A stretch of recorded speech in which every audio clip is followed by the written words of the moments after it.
आप देख रहे हैं मनौना धाम के लगातार ऐसे ही चमत्कार बने हुए हैं। आपने आज ये सच्ची घटना एक बार फिर देख ली। ये बच्ची लगातार यहाँ 2 बच्ची पहले जीवित हो चुकी हैं और ये तीसरी बच्ची आपके साथ साक्षात तीसरी बच्ची को जीवन दान बाबा श्याम ने दिया है।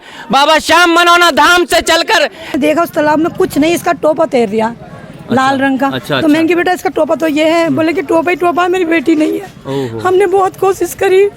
उस समय बाबा याद आया कि बाबा कहाँ मनोना बाबा, कुछ नहीं याद आया। वो कि आप आ जाओ जल्दी से, मेरी बेटी दे दो, वहीं जाएंगे। लेकिन एक बार बाबा को आना पड़ेगा। आपने आज उनकी परीक्षा की घड़ी, आज परीक्षा देनी ही पड़ेगी भक्तों के लिए। आज वो खुद देंगे, आज बुलाएंगे। इतने हम तड़प ही रहे थे। 3 आए एक सांवले से रंग के लंबे। जय श्री राधे, जय श्री श्याम। सभी श्याम प्रेमियों का चमत्कारी मनौना धाम में पुनः स्वागत है। और जैसे कि हम लगातार आपको मनौना धाम के चमत्कार दिखा रहे हैं, लगातार यहाँ की महिमा को हम आप तक पहुँचा रहे हैं, और आज फिर हम एक ऐसा बड़ा चमत्कार लेकर आए हैं जो कि ये भक्त मनौना धाम से बहुत पुराने समय से जुड़े हुए हैं। और एक बार इनके पास परीक्षा की घड़ी आ गई, बाबा स्वयं इनके पास चल के गए। देखिए, जानते हैं इनसे क्या चमत्कार है। आज का बहुत बड़ा चमत्कार है इनके साथ। क्या घटना थी माता जी? हमारे यहाँ शादी थी, हम शादी में जा रहे थे जी। तो सब लोग तो जा चुके थे, बहू और मेरी 2 बेटियां, ये पोती मेरे साथ थे। जी जी। हम रोशनपुर वहाँ गए। रोशनपुर में हमें जिस स्टेशन पे उतरना था, वहाँ 3 बस ट्रेनें पहले से ही खड़ी थी। जी। हम दूसरी साइड को उतर गए। बोले कि कच्चे में जाइए, सामने ही वो घर है, टेंट लग रहा, आप चले जाओ। हम वहाँ जाने लगे। जाने लगे। हमारे साथ 3-4 जने और भी थे, वो आगे निकल गए। इन बच्चियों को आवाज़ दी, ये बच्ची उनके साथ हो ली, ये भी उनके साथ, मैं भी थी। मेरे से उतरा नहीं जा रहा था। मैंने कहा बेटा जरा मेरा हाथ पकड़ ले। तो ये जैसे ही मेरा हाथ पकड़ने को मुड़ी तो ये दोनों, एक इसकी बड़ी बहन थी, ये वहीं पर ही खड़ी थी। अब जैसे ये खड़ी ना, तो एक हाथी डुबा वहाँ तालाब था बहुत बड़ा। अच्छा। बहुत पहले। अब इन्हें क्या पता, वो जो काई थी उसको ये घास समझी, घास हो जाती है। हाँ, तो इसने सोचा ये सड़क होगी। ये एकदम इसमें छलांग मार दी। अच्छा। ये उसमें चली गई। अच्छा। अभी जो इसकी बहन खड़ी थी बड़ी, वो कह रही लड्डू तू निकल नहीं रही, जल्दी से आना, बहुत देर हो गई। तू आ क्यों नहीं रही? और ये अंदर थी। इतने में बोली क्या हो गया, कहाँ है लड्डू, कहाँ है? मम्मी वो अंदर गई है, आ ही नहीं रही, इतनी देर हो गई। तो ये तब ये चीखने लगी, मम्मी मेरी बेटी। जब हमने देखा उस तालाब में कुछ नहीं, इसका टोपा तैर रहा लाल रंग का। तो मैंने कहा बेटा इसका टोपा तो ये है, बोले कि टोपा ही टोपा, मेरी बेटी नहीं है। हमने बहुत कोशिश करी। उस समय बाबा याद आया कि बाबा कहाँ मनोना बाबा, कुछ नहीं याद आया। वो कि आप आ जाओ जल्दी से, मेरी बेटी दे दो। मैं तो वैसे ही बच्चों की टूटी, मेरी अपनी औलाद नहीं, मेरे यही बच्चे हैं। इनके लिए इतने तड़पे, मेरी बच्चे तड़प रही, मम्मी मेरी बच्ची ला दो। मैं कोई नहीं, इसमें मनोना बाबा ही ला सकते हैं, हमारे बस के बाद कुछ नहीं है। जी। तो अब कम से कम 10-15 मिनट इसको अंदर गए हुए हो गए, हमने नहीं देखा इसे। अच्छा। जब नहीं देखा और वहाँ कोई नहीं, सामने डीजे चल रहा, हमारी आवाज़ सुनने वाला भी कोई नहीं। तो इतनी देर में ये जो बच्ची, मतलब एक उछाल सा आया और इसका ये सिर्फ ये वाला हाथ, इसे ये उंगली इसको देखी माँ को। अच्छा। बोली मम्मी मेरी बेटी की उंगली वो हाथ है। ये कूद के एकदम बेटी का हाथ पकड़ लिया। और ये इसकी एक टांग मेरे हाथ में रह गई, ये भी अंदर और ये भी अंदर। इसका इतना दर्द। अब ये दोनों खींच रही हैं, मैंने पूरी कोशिश कर रही हूँ खींचने की, लेकिन मैं इतना वजन नहीं धो पा। बोली मम्मी हम जा रहे हैं। मैंने कहा बेटा मैं क्या करूँ, अब तो हम तीनों ही जाएंगे। लेकिन एक बार बाबा को आना पड़ेगा। आपने आज उनकी परीक्षा की घड़ी, आज परीक्षा देनी ही पड़ेगी भक्तों के लिए। आज वो खुद देंगे, आज बुलाएंगे। इतने हम तड़प ही रहे थे। 3 आए एक सांवले से रंग के लंबे हमारे भैया की तरह। और आगे एकदम कूदे। आने के बाद में सबसे पहले मुझे पकड़ा, फिर इसे बट्टी को पकड़ा कि ये इसे, तो ये तब निकली और ये हमने खींचा। अब देखा, हम सोचा बच्ची तो हमारी इतनी देर के बाद आई है, क्या होगा। लेकिन इसके आंखों में, मुंह में कीचड़ थी। तो मेरे एक सोल था, मैंने साफ करा तो एकदम कह रही है क्यों रो रही हो, मैं तो गंगा में नहा रही थी। अच्छा। ने कोई पानी की बूंद निकली ना कुछ। हमने कहा बेटा क्या हुआ? बोले अंदर मुझे एक सांप था, मेरा पैर पकड़ लिया था। अच्छा। और एक भूत था।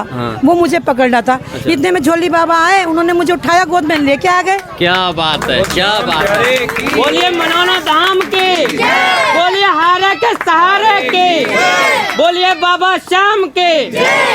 आप देख रहे हैं मनौना धाम के लगातार ऐसे ही चमत्कार बने हुए हैं। आपने आज ये सच्ची घटना एक बार फिर देख ली। ये बच्ची लगातार, यहाँ 2 बच्ची पहले जीवित हो चुकी हैं और ये तीसरी बच्ची आपके साथ साक्षात तीसरी बच्ची को जीवन दान बाबा श्याम ने दिया है।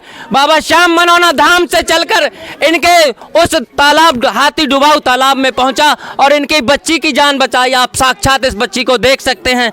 ये मनौना श्याम की कृपा है, ये हमारे महंत जी महाराज की कृपा है, ये इनकी तपस्या का फल है। आप देख सकते हैं ये साक्षात ऐसे चमत्कार मनौना धाम के। बोलिए मनौना धाम के, बोलिए हारे के सहारे के जय। जब हमने देखा तो उसका ऊपर टोपा तैर लिया था, इसका कोई पता नहीं था बाबा।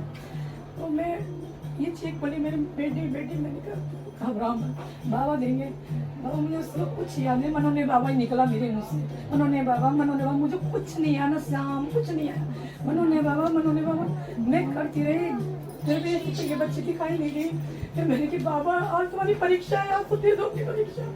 इतने में उछाल जो आया तो इसका एक हाथ दिखा, इसकी माँ जो लपक के उस हाथ को पकड़ लिया। मैंने इसकी टांग पकड़ ली, क्यों ये भी जाने लगी। अब हम ये भी जा रही है, माँ भी जा रही है, मैं जितना मुझसे ताकत से मैं खींच रहा हूँ, कोई नहीं आ रहा। मैं बाबा अब तीनों जा रहे हैं, हम बच नहीं सकते, यहाँ 7 बज चुके हैं, 7:30 कोई है ही नहीं। इसलिए मैं देखा 3 भैया जैसे लड़के सामने रंग के तीनों आए, आके मुझे पकड़ा, फिर से पकड़ा, बेटी को निकाला। हमने कहा 25 मिनट हो चुके हैं। जब देखा तो उसकी आंखों में कीचड़ और मुंह में थी। तो मैंने एकदम जल्दी से साफ करा तो एकदम बोल पड़ी, मम्मी मैं नहा रही थी, तुम रो क्यों रहे हो। मैं कहाँ के अंदर एक सांप ने मेरा पैर पकड़ रखा था, एक भूत था वो मुझे पकड़ रहा था। इतने में झोली बाबा आए, उन्हें गोद में लिया, मुझे बांध लिया है, तुम रो रहे हो। कुछ नहीं परेशानी ना, कुछ नहीं, जैसी लौटा दी बाबा ने मेरी, मेरे बाबा ने, मैं कुछ नहीं, मेरे पास सपने नहीं है कुछ। तो मैं लेके आया हूँ आपको अभी गुरुजी महाराज के श्री चरणों में, और माताजी अपने दिल का कुछ हाल बयान करना चाहती हैं। बताइए माताजी क्या कहना चाहती हैं। मैं एक बात कहना चाहती हूँ, मैंने बहुत पहले से शिव पुराण में पढ़ती हुई, उसमें बार एक बार आती थी कि इस कलयुग में संबल और बधाइयों के बीच में एक अवतार होगा भगवान का। वो मेरे महेंद्र जी के रूप में भगवान का अवतार हुआ है। मेरे भगवान, क्या बात, आप देख सकते हो माताजी बहुत ही भाव विभोर हो चुकी हैं, और एक ऐसी श्रद्धा और विश्वास पूरी दुनिया का बना हुआ है मनौना धाम पर कि हर व्यक्ति मनौना धाम में अपनी आस्थाएं लेकर आ रहा है, अपनी श्रद्धा बनाए हुए है, हर व्यक्ति का विश्वास बना हुआ है मनौना धाम में। आप देख सकते हो माताजी बहुत ही भाव विभोर हो गई हैं, और होने वाली बात है जिनकी बच्ची तालाब में डूब गई हो और स्वयं बाबा श्री श्याम ने जाकर बचाया हो, आप उस विश्वास को, उस श्रद्धा की लहर को इन आंसुओं में साफ देख सकते हो। आप मैं सच बोल रही हूँ, मुझे बार सपना आता है। जब मैं शिव पुराण पढ़ के उस दिन में रुद्राभिषेक किया मैंने शिवरात्रि को, और जैसे ही मैं वहाँ से आके 1 बजे में लेटी, तभी बाबा मेरे सपने में आए, महंत जी आए हैं कि यही अवतार है जो भगवान का अवतार हुआ, वो यही है। लोगों को पहचानने की नज़र चाहिए, बस यही है वो भगवान, यही है वो भगवान, कहीं नहीं है। कलयुग में ये साक्षात आए हैं, कोई मूर्ति कोई फोटो में नहीं है, ये खुद साक्षात है, ये मैं सच बोल रही हूँ। ये संबल और क्या बताया आपने, बधाइयों के बीच में, संबल और बधाइयों के बीच में कलयुग में एक अवतार होगा। कहाँ पढ़ा था आपने। मैंने शिव पुराण में पढ़ा है, कई बार पढ़ा है मैंने ये। अच्छा, और ये वो मैंने आज देखा है, सच हुआ है। जैसे कि इनके द्वारा हम सुन रहे हैं, संबल और बधाइयों के बीच में कलयुग में एक अवतार होगा, और इन्होंने शिव पुराण में पढ़ा है। तो बाबा श्याम का ये तो हम मान सकते हैं, देख सकते हैं, हम अब पूरी दुनिया देख रही है आज बाबा श्याम का ऐसा चमत्कार हुआ है गुरु महाराज पे हमारे श्री महंत। इसलिए मैं बताना चाहती हूँ कि इस बात को माने, लोग यहाँ तक आए, जो भूले हैं, जो सो गए वो जाग जाए, क्योंकि जो इन चरणों में जो है ना वो कहीं कुछ नहीं है, कहीं भी अगर कहीं भी जाके सर फोड़ो कुछ नहीं है इनके चरणों में। सिर्फ श्रद्धा के 2 फूल भी चढ़ा दो या 2 पल भी प्यार के बोल दो। मेरे बाबा प्यार के भूखे, किसी चीज़ की दौलत के भूखे नहीं है, उन्हें कुछ नहीं चाहिए, एक श्रद्धा का प्यार और भावना चाहिए और कुछ नहीं चाहिए। जी जी, तो बाबा श्याम की आप देख ही रहे हो कृपा बनी हुई है, और स्वयं हमारे श्री महंत जी महाराज ऊपर बाबा श्याम का बहुत बड़ा हाथ है और बहुत बड़ी कृपा है। तो एक बार मैं महंत जी से और थोड़ा सा 2 शब्द बात करना चाहूँगा। जय श्री श्याम। जय श्री श्याम, जय श्री श्याम। महंत जी, ये बच्ची जीवित हुई है, तालाब से निकली है, तो आप ये बाबा की असीम कृपा है। बाबा अपने भक्तों पर ऐसी ही कृपा बनाए रखें और किसी भी तरीके से कोई ऐसी अनहोनी ना हो भक्तों के साथ में, श्याम भक्तों के साथ में, मनोना धाम के जो भक्त हैं उनके साथ में। बस बाबा से मेरी यही एक मतलब अरदास रहती है। हमेशा जब भी सुबह उठता हूँ तो यही कहता हूँ, मनोना धाम पे जो आप कृपा बरसा रहे हो, हमेशा कृपा बरसाते रहो और जो भी भक्त यहाँ पर आए वो निराश होकर ना जाए, उसके चेहरे पर मुस्कान रहे, उसके घर में खुशियाँ रहें। जय श्री श्याम। जय श्री श्याम।